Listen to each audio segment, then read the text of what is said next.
commence ce soir par une histoire vraie, une histoire qui se déroule peu de temps avant Noël. C'est l'histoire d'un enfant qui est un fils unique et qui a une difficulté pour parler. Et à cause de son handicap, il est très seul. Et donc, comme on est peu de temps avant Noël, il écrit avec sa mère à côté la liste pour le Père Noël. Il paraît que ça se fait. Et il écrit, pour Noël, je demande un ami, un vrai ami. Alors là, sa mère, voyant qu'il écrit ça, est un peu embêtée parce qu'il se dit bien que le Père Noël ne va pas pouvoir amener ça dans un paquet cadeau. Alors elle lui dit, mais tu ne veux pas rajouter autre chose que le Père Noël peut amener. Alors là, l'enfant, c'est une histoire vraie, l'enfant dit non, parce que si je n'ai pas d'amis, ça ne sert à rien d'avoir des cadeaux. Alors vous entendez bien toute la détresse de cet enfant. Vous pouvez imaginer que la mère a beaucoup pleuré, parce que faire devant la détresse de son enfant? Elle sait bien qu'on ne peut pas amener un ami dans un paquet cadeau, que ça ne s'achète pas, ça ne se fabrique pas.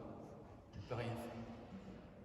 Et moi, quand j'entends ce genre d'histoire, ça me touche au cœur, parce que je me dis, mais pourquoi on ne lui parle pas de Jésus? Parce que moi, personnellement, le seul vrai ami de ma vie, celui qui donne sens à ma vie, c'est Jésus. Mais le problème, c'est qu'on vit dans un monde où on s'est interdit de parler et de s'intéresser à ce que l'on ne voit pas. Nous vivons dans un monde dont le drame, c'est vraiment un drame, c'est de s'être enfermé dans une prison qu'on a fabriquée nous-mêmes, le matérialisme, qui fait que tout ce qui ne se voit pas, on ne veut ni le connaître, ni s'y intéresser. Et du coup, je rencontre sans cesse des drames liés à cela. Je pourrais parler de ceux qui vivent un deuil, qui ont perdu un parent, un conjoint, même un enfant, et à qui on ne dit pas qu'ils peuvent continuer de l'aimer et d'être aimés, que la relation n'est pas cassée, même si elle se vit dans ce qui ne se voit pas. Comment le drame de jeunes qui ne voient pas de sens à leur vie, on leur dit travaille bien à l'école pour mieux consommer, avoir une villa piscine et la retraite, et ça ne donne pas sens à la vie parce que la vie ne se trouve pas, le sens de la vie ne se trouve pas dans les choses matérielles, elle se trouve dans ce qui ne se voit pas, parce que ce qui se voit provient de ce qui ne se voit pas. Drame de ce que l'être humain est perdu, dans le sens de l'espérance de l'avenir, d'être enfermé dans ce qui est éphémère, parce que les choses qui se voient sont toujours éphémères, et qu'il s'interdise de s'intéresser à ce qui dure, ce qui est éternel. Le drame d'un être humain qui, du coup, ne se rend pas compte que son Créateur est si proche de lui, mais qu'il suffirait qu'il s'intéresse à ce qui ne se voit pas. Oui, et alors, pourquoi l'être humain s'interdit de parler et de chercher dans ce qui se voit pas? Pourquoi? Pour l'essentiel, c'est une raison qui est liée à l'orgueil de l'homme. Parce que le problème, c'est que l'être humain veut pouvoir tout contrôler, tout maîtriser, et ce qui ne se voit pas, c'est justement ce qui ne peut pas être contrôlé, maîtrisé par l'être humain. C'est ce qui échappe à son contrôle.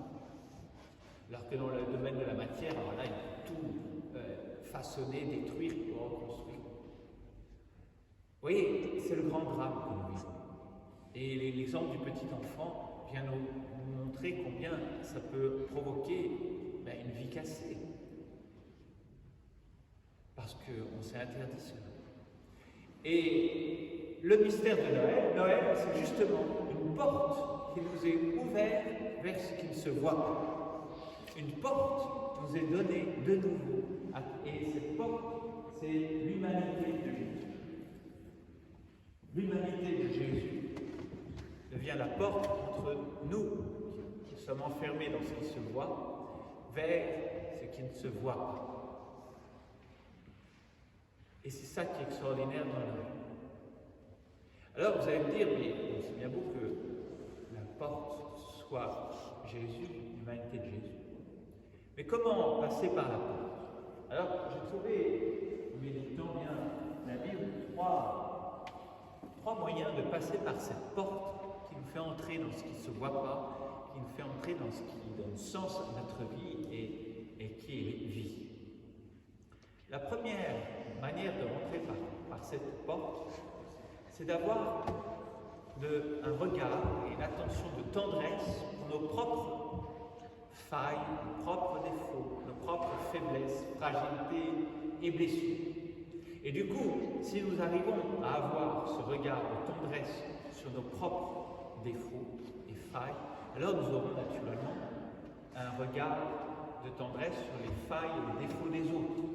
Parce que notre problème, à presque tous, c'est que nous jugeons négativement nos failles et nos défauts. Et la meilleure preuve, c'est qu'on juge négativement les failles et les défauts des autres. Les deux sont ensemble. Et donc, mystère de Noël, Jésus, Dieu qui se fait si faible et si fragile, vient nous apprendre à avoir le regard de Dieu sur nos défauts, nos failles, nos faiblesses, un regard de tendresse, un toucher de tendresse. Et la Bible nous révèle que ça, c'est un moyen de passer vers la porte, vers ce qui ne se voit pas. Et que c'est lorsqu'on n'a pas ce regard de tendresse sur nos défauts qu'on se ferme les yeux sur ce qui ne se voit pas. Alors ça, c'est la première manière. La deuxième manière que l'on trouve aussi dans la Bible, pour passer cette porte vers ce qui ne se voit pas, c'est le silence. C'est facile à comprendre parce que si on veut écouter une mélodie douce, et s'il y a un marteau-piqueur à côté, il faut que le marteau-piqueur s'arrête, parce que sinon on n'entendra rien, puis on n'en profitera pas beaucoup. Et pour percevoir ce qui ne se voit pas, quelque chose effectivement de doux, discret et silencieux, il faut arriver à arrêter le marteau-piqueur qu'on a tous dans notre tête, qui est lié à l'agitation, qui est lié au bruit que l'on fait sans cesse, lié à nos soucis et lié à toutes les images qu'on se prend dans la vie. Tout ça, c'est facile à comprendre, ça ne nous aide pas à entrer dans ce qui se voit. Et la troisième manière d'entrer par cette porte vers ce qui ne se voit pas, c'est d'écouter les témoins de l'invisible. Parce qu'il y a des personnes qui reçoivent un don, et aussi il y a l'expérience d'être davantage sensibles à ce qui ne se voit pas et qui nous en parlent. Le premier, c'est Jésus. Jésus n'est pas venu pour faire des grands enseignements théoriques, il est venu pour être le témoin de ce qui ne se voit pas, parce que lui le connaît intimement et peut témoigner véritablement des réalités qui ne se voient pas. Et c'est ce qu'il dit, je suis venu pour rendre un témoignage à la vérité. Je ne suis né dans le monde, et il dit ça à Pilate, je suis né dans le monde que pour rendre ce témoignage à la vérité, le témoignage de ce qui ne se voit pas. À nous qui avons perdu la capacité d'y être sensibles. Mais il existe, à la suite de Jésus, d'autres témoins.